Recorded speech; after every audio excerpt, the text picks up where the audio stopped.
Hey everybody, it's Jason with the Board Game Mechanics, and today we're going to take a look at a game called Dunhuang, Pearl on the Silk Road.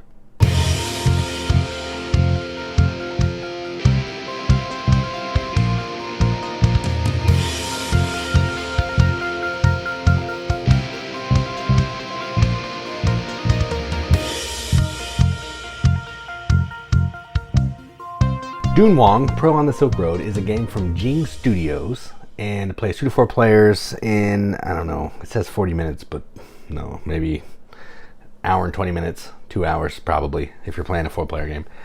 And what you're doing in this game is, I don't know the theme. I have an English rule book, but I just looked at the rules. There is some theme. All I have in the actual box here is Chinese, so it doesn't help me. But basically what you're doing is you're taking on the role of a different group of people. You're trying to paint frescoes, you're trying to make clothing, you're trying to get into the tea trade, you're trying to make gold to entice people to come work for you. I don't know. Worker placement game with some dice that are going to act as like a countdown timer overseer thing, and you're just trying to score the most points over 8 rounds. So that's enough talking about it. Let's go on the table, check it out.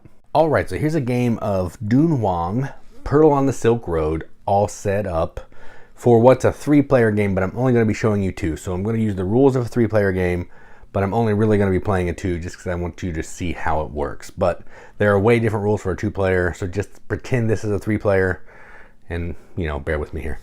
So to set up, you're going to put the board out in the middle here. You're going to give each player a player board, some pieces of their color. There'll be 4 little meeples. One will go on the score track, 3 on the spaces. They'll each get 3 overseer dice, and they'll get this 100 thing and a bunch of achievement tokens. Then you're gonna put the round marker on round 1. Then you're gonna pick 3 of the packs that come into the game, and they're gonna look like this. There's gonna be 12 different boxes, and you're gonna pick 3. In this case, I've done silk, gold, and tea. Then you're gonna take all the stuff out of those and grab the appropriate achievement boards. That's what these are. So these are the achievement boards for gold, silk, tea, and then tea trading board. To go along with that, there's also some clothing that goes with the silk board, and there's also some fields that go with the tea board, and I forget what that's called, but you're going to be able to get a field throughout the game. Then each is also going to have some characters. You're going to shuffle the characters and flip 4 of them. Then each player, they also come with some fresco tiles, which are going to look like this on the back.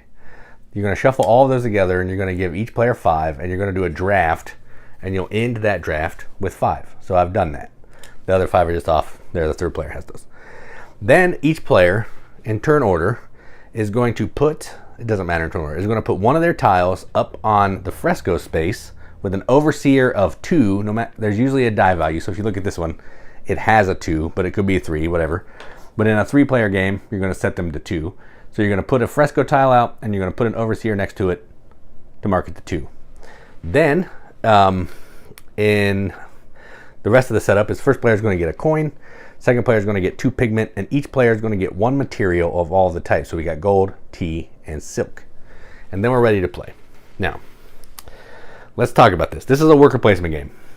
There are 12 actions that we can do, plus 3 ultimate actions, plus frescoes. So what's that? 12, 15, 17 at the moment. The way the game works is on your turn, you're going to take a meeple from your board, and you're going to put it out onto one of these locations. In order to go to one of these spaces, you have to be able to pay the cost. So this is going to reference silk. You need to have some silk with some pigment. You can take some clothing. Clothing is going to give you a special power at the start of each round, and it's also going to score you some points the more of the different pieces you get. The gold one, you're going to be able to change gold into hiring any of these workers, but that's the only way you can get gold workers. And then tea, you can spend a coin to take a field that's going to produce money, or if you upgrade it, tea or money. And that's kind of what they do there. And then this is the overseer area. When you paint a fresco, they go down here. And then these are the basic actions. So if you go here, the first player to go here becomes first player, and then you get to do one of these actions. So money, get a pigment, get 3 coins.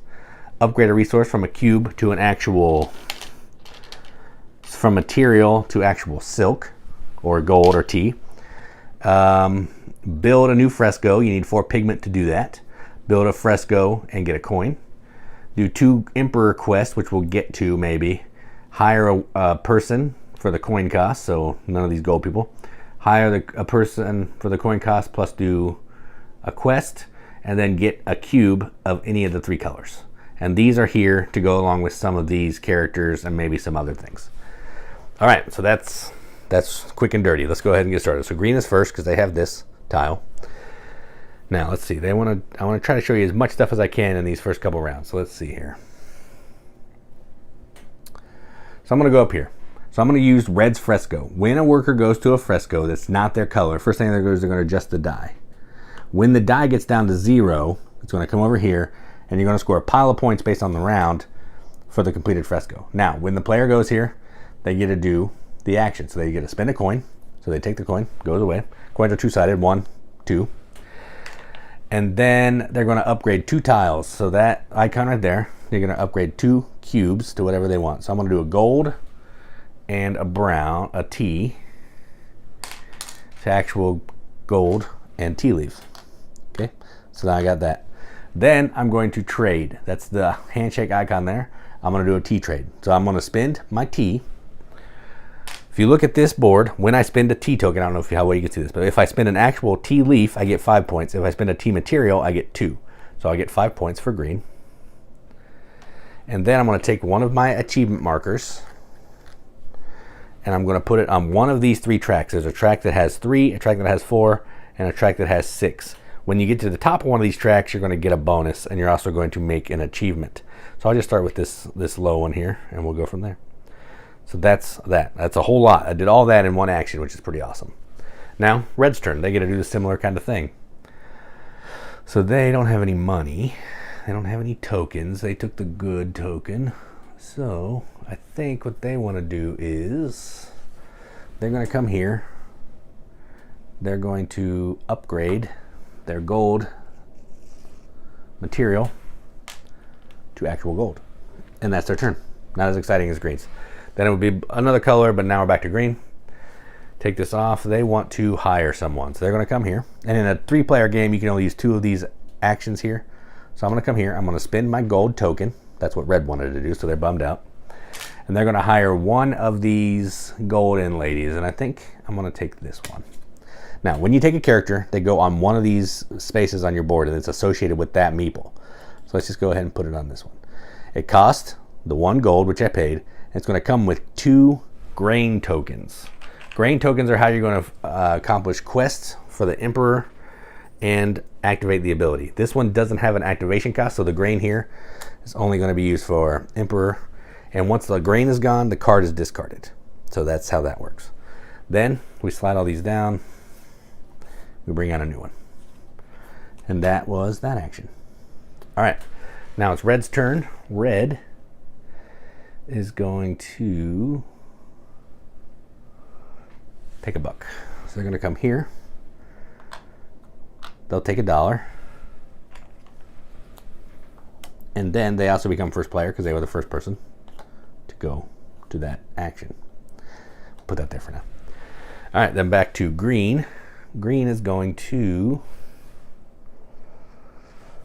Oh, and that one also comes with the black worker.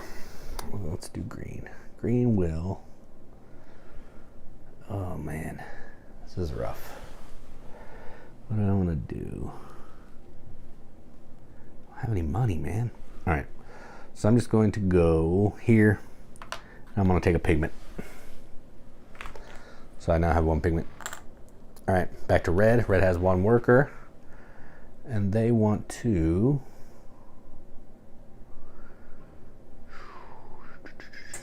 All right, they're going to do this. So they're going to come here. Because it's not green, this one goes down 1. They're going to spend their coin. So this is a 1 value and 2 value. I said 1 and 2, but 1 value, 2 value. And then they're going to get 2 pigment. So now they have enough pigment to paint a fresco. And then they're going to get to do a trade. So they're going to spend their tea material, which gives them 2 points. And then they can do a trade action on this board here.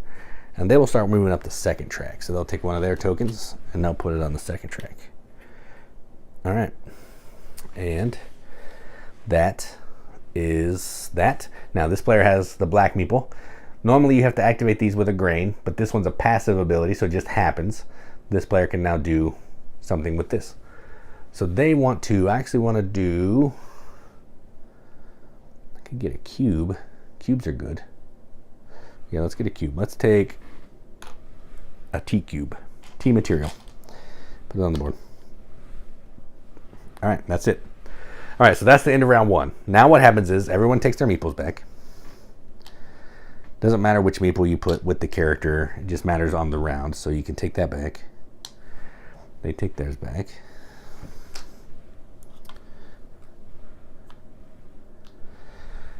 The black will come back. The character the farthest left is discarded. We slide down. Get a new one. Round marker moves. If there were any frescoes that didn't have dice, they would have scored some points, but that doesn't happen in the first round. If there were any dice here, they would get the bonus. And that's that. Now, what's going to happen is you're going to get points, or you're going to get some rewards based on what you have uncovered. The more overseers you have watching frescoes, the more stuff you get. So right now, each of us are going to get a fresco, or a pigment, and that's it.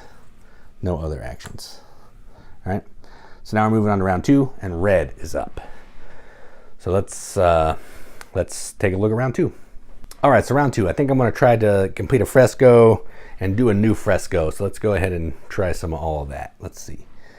So first thing that red wants to do is they're going to do a new fresco. So to do that, they're going to come here. They're going to get a coin, and they're going to get a paint a fresco. So to do that, you need to spend 4 pigment tiles. They have 5, so they'll spend 4. Then they're going to look through all of their fresco tiles. They're going to pick a new one. So let's see, what do they want to do? Let's do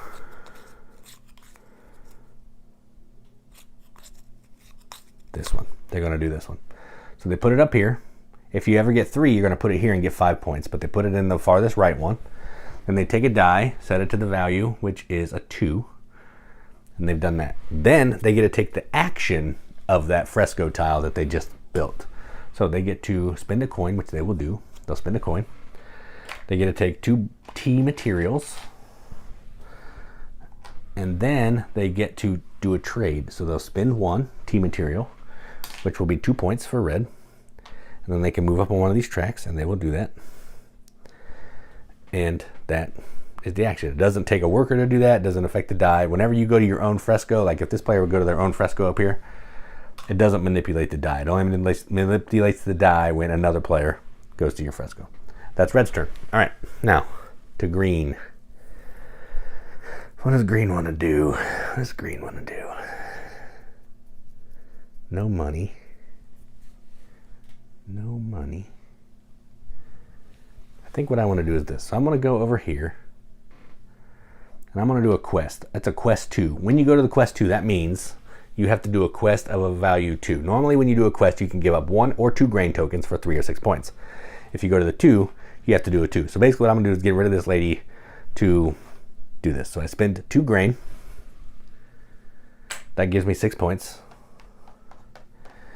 So this character will go away. But the reason I wanted to do that is when a golden character leaves your player board, you get a bonus. So in this case, green had, which character is that? This one. When they do that, it will go here. They'll get 7 points. So they get 7 points. 1, 2, 3, 4, 5, 6, 7. And now they're in the running to have the most tokens on this board. Whoever has the most tokens, 18 points, 12, 6. And this one counts as 2. So I now have 2 tokens. So that's how the achievements work. I'm going to try to show you more, but if I don't, there's at least one. All right, now back to red. Red wants to... Let's go get a coin. They're going to go get a coin. So they'll stay first player. They get a coin. And they're done. All right, back to green. Green has no money. Everything takes money. It's terrible. There's no way to get money.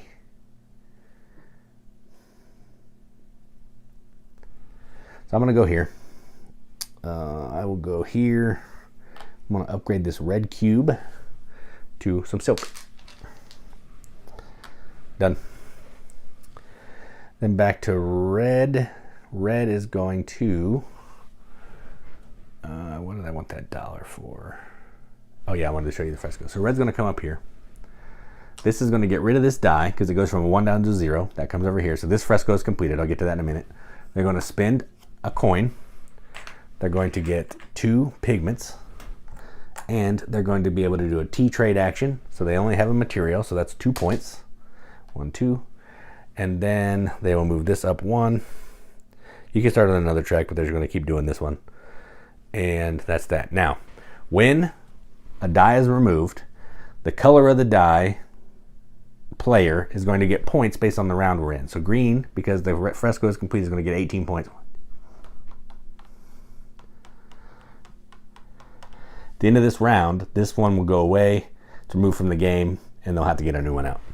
Okay, and then at the end of this cleanup phase, they're going to get a bonus down here from that die.